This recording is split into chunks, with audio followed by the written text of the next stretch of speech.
If you thought you already mastered Anno 117 Pax Romana after our first video, get ready, because today we're going even deeper. In this second part, I'm going to show you 7 advanced tips that make all the difference when you want to build a stable, profitable Rome that is ready to face any crisis. Some of these strategies are not at all obvious, and that's exactly why few players use them. So, if you really want to elevate the level of your colony, stick around until the end, because there's a lot that can completely change the way you play. Anno 117 is the type of game where detail makes all the difference, and when you find a tip that automates a boring part of management, it turns into pure gold. One of my favorite strategies, which has saved me from several headaches, is using maintain stock at the trading post for automatic trade. Basically, you set a minimum limit for your stock of certain resources, and the game automatically takes care of selling the excess to NPC traders. This is fantastic for preventing you from accumulating tons of a single resource that would otherwise just take up space and clog your economy. What I like most about this feature is that you no longer have to constantly open the menu to check if you are selling too many resources or if you are running out of warehouse space. By setting that limit, for example, sell tiles above 200 tons, you ensure that you only sell what you truly don't need at the moment, keeping your stock always balanced. You have the security that you will never end up selling too much and running out of important material for your constructions or production. Furthermore, this functionality helps to monitor deficits on your island. When you see that the stock is always falling close to the limit you set, that already raises an alert for you. Okay, I need to increase production or adjust my trade routes. It's like the game gives you direct, real-time feedback on what is or isn't working in your supply chain, avoiding those situations that look like total chaos and tend to lead to crisis. Another cool idea is that this automation frees up your time to focus on other, more interesting parts of the game, such as expanding your empire, exploring new islands, or even selling the idea of strategies to your channel followers. There's nothing worse than wasting hours just checking shelves and scouting small maps. After all, the charm of Anno lies in complex strategic administration, not in micromanaging every ton manually. Maintain stock is the kind of tip that brings a silent but effective upgrade to your gameplay. If you like the logistics part and want to avoid that old familiar stress of, my economy stalled because I have 400 tons of stone and I can't sell it, it's really worth implementing this system. It frees up space for you to concentrate on creating that visionary city with perfect infrastructure, while the game subtly takes care of automatic sales in the backstage. It's intelligence with practicality that every Anno fan should experience. Learning to manage the workforce of your ships between remote islands is one of those insights that can completely transform your management. The tip of using the Workforce menu by clicking on the ship and selecting islands that have a surplus of workers, such as the Libertas, who are cheaper, is simply brilliant for optimizing your fleets without harming the main island's production. It's the kind of adjustment that seems small, but which unleashes a truckload of strategic potential. What I find most intelligent about this resource is that you can assemble enormous fleets, which is fundamental for controlling long trade routes or defending your distant islands, without having to steal labor from the most productive areas. This avoids the stress that many people go through when they concentrate everything on a single island, and then the yield plummets. It's possible to keep production running smoothly and still carry out your naval operations with a dedicated team. Furthermore, when you use workers from islands with a surplus, you maintain the original island's bonus. This is huge, because you don't lose those economic or productive advantages while expanding your fleet in places where the impact would be smaller. It seems like a detail, but in Anno, these bonuses can be the difference between efficiency in your production chain and a bottleneck in your growth. For those who, like me, enjoy detailing every stage of their logistics, this strategy is very helpful for balancing the game. You practically redistribute human resources in the right way, less contaminating your main base, and allowing other islands to also contribute to your greatness. It's a smart way to manage human resources that every advanced player needs to master. In the end, this tip for using the ship workforce from remote islands is one of the small adjustments that make Anno 117 more fluid and pleasurable. You gain robustness in your fleet, keep the economy stabilized, and still explore the game on a deeper layer of strategy, far from the traditional stress of labor shortages. It's worth adding this technique to your arsenal of tricks to play peacefully and with great efficiency. Understanding the direction of the wind on the naval map is one of those strategies that makes a difference when you want to optimize your trade routes and military operations. I discovered that always checking the arrows that indicate the wind and aligning your trade routes, patrols, and attacks to be in its favor brings a considerable gain in ship speed and overall efficiency. It seems like a simple detail, but in practice, it totally changes the rhythm of your gameplay, avoiding unnecessary delays. The best thing is that when you plan your routes favoring the wind, your ships move more agilely and arrive sooner than expected, which is fundamental for maintaining a constant flow of resources. Furthermore, in naval combat, aligning invasions with the direction of the wind not only speeds up the arrival of fleets, but also reduces the risk of being hampered by an enemy ship that takes advantage of the wind against you. It is a matter of timing and positioning that guarantees tactical advantage. Now, if you don't take this into account and you go against the wind, prepare to see travel time double or even more. This causes delays that can disorganize your entire strategy, whether commercial or military. I myself have lost important ships and opportunities by ignoring this aspect, which taught me to always consult the worldview before sending ships on any long-distance mission. In addition, using the map to plan the movement of your ships helps you respond quickly to emergencies, such as attacks by raiders or protecting valuable routes. The ability to adapt your fleet to take advantage of the wind is part of that advanced level of strategic play that Anno 117 delivers, mixing management and naval action in an impressive way. For those who like to play efficiently and avoid silly losses, paying attention to wind direction is one of those tips that makes the game flow better.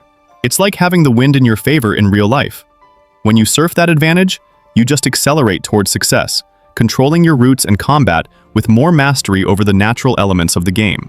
It's a trick that every serious Anno fan needs to keep in their pocket. The tip of building encampments after unlocking the provisional cast is pure gold for the military economy. These encampments cut the maintenance cost of the troops stationed there by 75%, something essential for anyone who wants to maintain a large and active army in the late game without breaking the budget. In practice, it is a fantastic solution to balance the financial pressure that soldiers generate, allowing you to continue expanding and fighting without fear of bankruptcy. I really like this mechanic because it provides practical and quick control of your military force.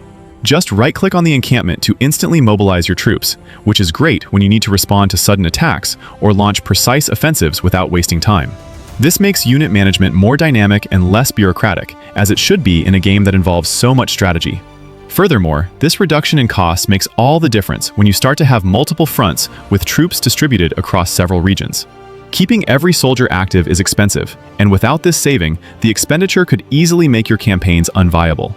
With the encampments, you maintain financial balance, which makes me think that the game doesn't penalize focusing heavily on the military as much as other games in the series used to do. Having this option also opens up space for putting together much more daring defense and attack strategies, knowing that you can keep a robust army in the field without worrying about the budget. This gives a sense of power that is very satisfying for those who enjoy the warrior side of the game and like to see a strong Roman Empire prepared for any challenge. Using the encampments is one of those intelligent decisions that transform the way Anno 117 is played. You ensure troops are always ready, save precious resources, and speed up your response capacity in battles, all while keeping your economy healthy. For me, it is an indispensable trick for anyone who wants to dominate the game without stress and with a lot of strategy up their sleeve. After conquering an enemy villa in Anno 117, you are faced with an important strategic choice that can completely change your course in the game: annex, vassal, or raise.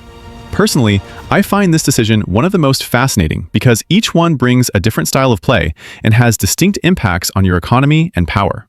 The annex option gives you total control of the conquered island, but it brings with it a high maintenance cost that can weigh on your finances if you are not prepared. What I really like is called vassalage, which I consider almost a cheat code for passive income generation. When you turn an island into a vassal, it automatically pays you taxes, guaranteeing continuous income without you having to worry about maintenance expenses. This allows you to expand your empire to multiple islands with much greater financial security because you are constantly profiting without spending much to maintain direct control.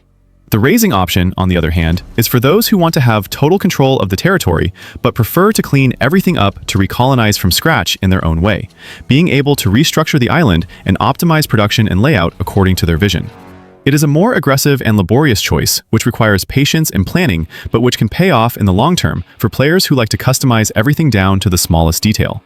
I see this mechanic as one of the best parts of the game because it creates this tension between expanding fast and cheap, vassalage, having total control and bearing the cost, annex, or resetting the scenario to optimize, raise. This strategic choice gives the player enormous depth as they need to decide what is most worthwhile for the empire at the moment, balancing finances, military power, and growth. Ultimately, if you ask me, vassalage is the choice I use and recommend most for those who want a stable income and want to conquer several islands without worrying about maintenance. It is an intelligent way to scale the empire quickly and safely, allowing you to focus more on other areas, such as economic and military development, without fear of bankruptcy immediately after an invasion. This flexibility is one of the greatest strategic qualities of Anno 117. The tip of building direct production chains is one of those tricks that makes all the difference for those looking for maximum production efficiency. The idea of connecting buildings in a linear sequence, such as a farm that directly feeds the processing unit, which in turn sends the products directly to the final warehouse, helps eliminate unnecessary intermediaries and bottlenecks. This results in a much faster pipeline, which is vital for maintaining the accelerated pace of the game. I particularly like this approach because it greatly reduces the complexity of logistics by avoiding many intermediate warehouses, which usually generates confusion and slows down the transport of resources. With fewer ramps and storage points along the way, resources flow naturally, reducing the time it takes for each product to reach its final destination and increasing total production.